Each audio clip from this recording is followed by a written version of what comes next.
Welcome back to another weekly fishing report, and this week for our catch of the week we have Jet Hurley, who scored himself a cracking 55 centimetre finger mark in the burn net.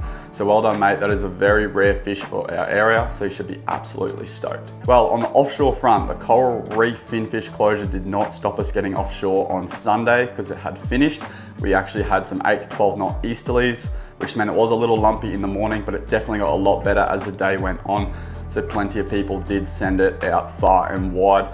We saw the shallow reefs like the Warregos, the Herald's Patch, and even north like Lamont Reef and Bolt Reef fish extremely well. Fishing up on top of the reefs did work really well for the trout, but also fishing the pressure edge side of the reef during that morning incoming tide worked extremely well. Those hopping soft plastics are Samaki 127mm live shrimp in the golden carrot color, rigged with a 1 ounce 7.0 jig head, is really the standout lure for this type of fishing.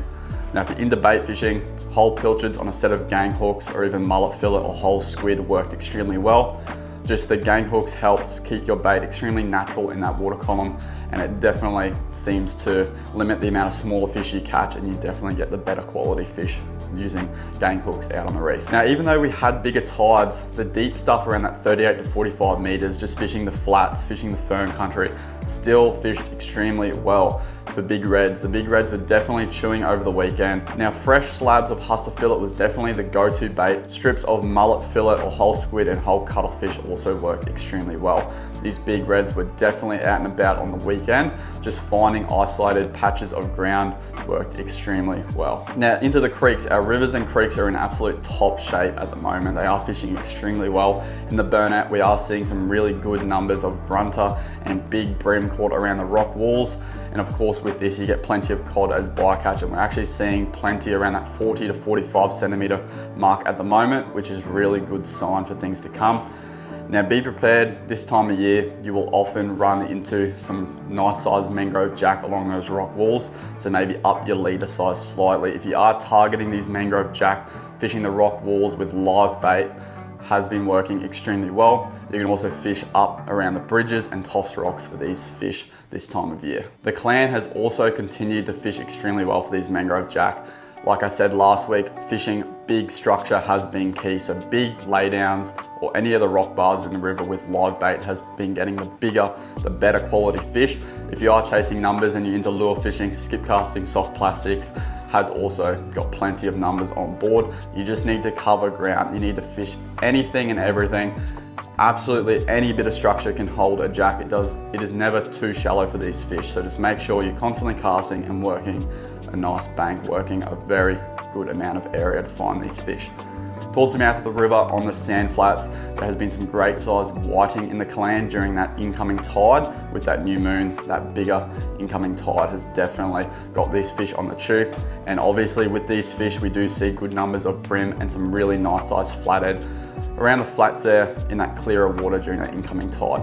And the baffle has fished extremely well this week for big jack. They've absolutely come on the chew in this system. Fishing up any of the creeks with soft plastics has got great numbers, but if you are into bait fishing, the run out tide on any of the rock bars has seen good sized jack caught. Just try to catch some live bait, because that's definitely been the go in this system. Some big grunter and flathead are also around at the mouth. You can catch these fish at any part of the tide, just make sure you are covering ground. If you can get onto some fresh yabbies, they have worked extremely well at the start of that incoming tide, or even fished on the top of the tide up on the shallow stuff there. And in the Elliott River, with that little bit of rain that we have been having up the top, has definitely created a nice bit of runoff, a little bit of dirty water up the top there in the Elliott. So fishing up there for jack, cod, and even some big grunter in that dirtier water has worked extremely well. If you're fishing around the mouth and that clearer stuff, you definitely have to fish light to get the bite at the moment. But fishing the deeper holes, especially during that run out tide, has seen some really good sized flathead and grunter on the chew towards the mouth even. There's also been the odd tailor coming into that system with that incoming tide, so be prepared for a couple tailor. Whole pilchards for these tailor work extremely well, but you will catch them on pretty much anything, especially if you are lure fishing in there. Be prepared, there has been quite a few good sized ones around that 50 centimetre mark caught in there as well. Now in the Elliott, there's also been some good numbers of trevally and queenfish moving around with those bigger tides. So fishing anywhere where the current is hitting, so any river bends, any bits of structure getting hit with current, or any of those little islands in that system, fishing the pressure edge side is a really good place to find these fish. These pelagic fish, they love current and they love bait. So if you can find those two things, I can guarantee to you that they will not be far away. Floating out whole sprat works really well, but if you aren't into lure fishing, hopping soft plastics really erratically through the water column will trigger a bite from these fish.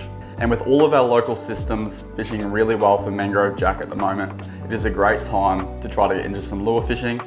Maybe you haven't used lures very often, it can be quite daunting.